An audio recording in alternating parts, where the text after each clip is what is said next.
Welcome to another Mr. Mew Tech video. Today I'm going to show you how to increase or decrease the brightness of any flashlight on your iPhone.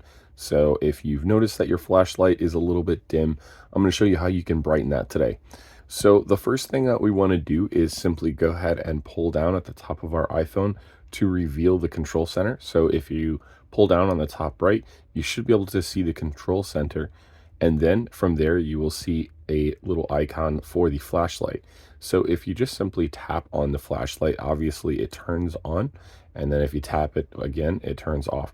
But if we press and hold or long press on it, you'll now see the options for managing the brightness of the flashlight.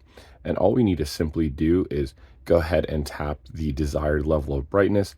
And if we want to decrease that brightness, we simply go ahead and tap lower. And if we tap all the way down to the bottom, you will see the flashlight is completely off. So hopefully that helps you guys to increase or decrease the brightness of your flashlight on your iPhone. And if so, feel free to give me a like on this video.